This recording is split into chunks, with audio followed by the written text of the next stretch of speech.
Nga se Kurani Kerimi ka treguar fort qartë se çka bën njeriu kur ai bën marrëveshje me shejtanin e mallkuar.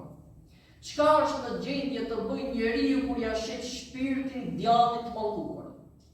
Një dosje bëhet publike dhe në atë dosje pastaj shikon ti qindra e mijë zyrtar të lartë që udhëheqin shtete që janë të përfshirë në rrjetin e kontrabandës, në rrjetin e trafikimit të fëmijëve, në rrjetin e shitjeve të organeve të fëmijëve, në rrjetin e përthullimeve dhe aborteve të ndryshme.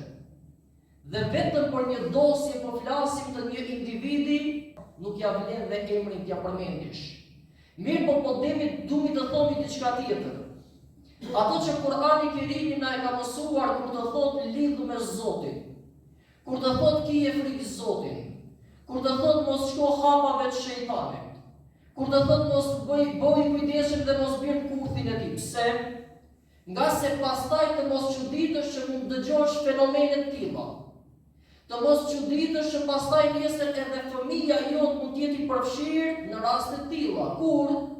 Kur ti si prind je larguar nga këshillat e mësimeve të Zotit Dhul Xhelal dhe e ke lënë pas dore edukimin e fëmijës tënd dhe nuk i ke treguar fëmijës çka është Zoti, e çka është feja, e si ke fol fëmijës për ditë gjykimit, e si ke fol fëmijës që ka një ditë llogarie para Zotit, nuk i ke fol fëmijës që ka një xhennet dhe një xhehenem, nuk i ke fol fëmijës për ndërgjegjen e pastër, për veprat e mira, për gjërat e fllihura dhe shkatërrimtare dhe kështu me radhë.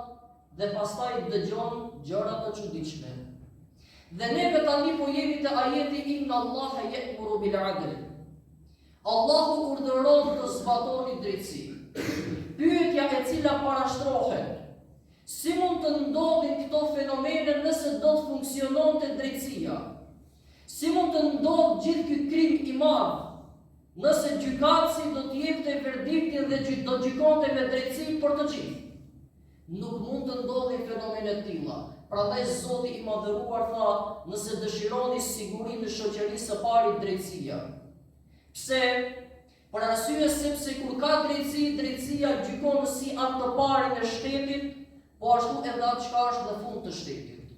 Si njeriu më të rëndësishëm në shtet, po ashtu dhe njeriu që ndoshta hiç vlerë nuk i jep shteti. Si njeriu që është më i pasuri, po ashtu ato i cili ndoshta nuk ka pasuri për të kaluar ditën me ushqim.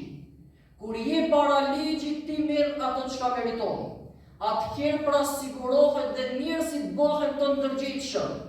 Dhe detyrat çka i kanë dhe duket i kryejnë në përgjithësi, nga se kanë frikë se mos ndoshta bëjnë gabim se japin llogari.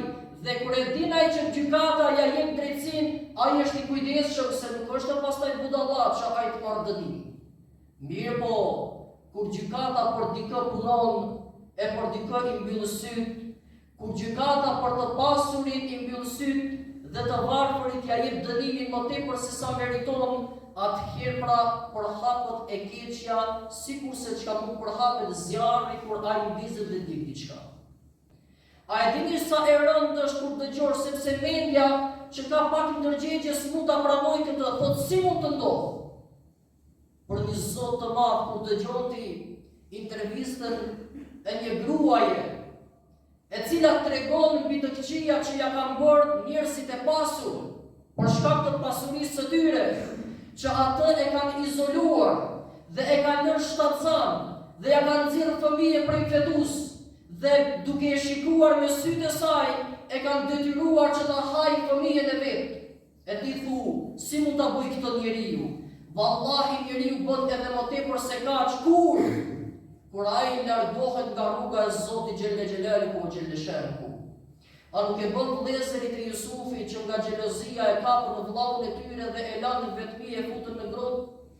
A nuk e bëri vllau Kabili që ka ngriti dorë dhe e vrau vllaun e tij vetëm se të plotsoj një dëshirë që ai kishte ai? Kur ai ran kurthin e shejtanit dhe harroi frikën e Zotit Xhelle Xhelaluhu Xhelle Shanuhu. Harroi që të dalë para Allahut për të llogari. Ai pastaj nuk ka kufi në të keqen e tij çka mund të bëj.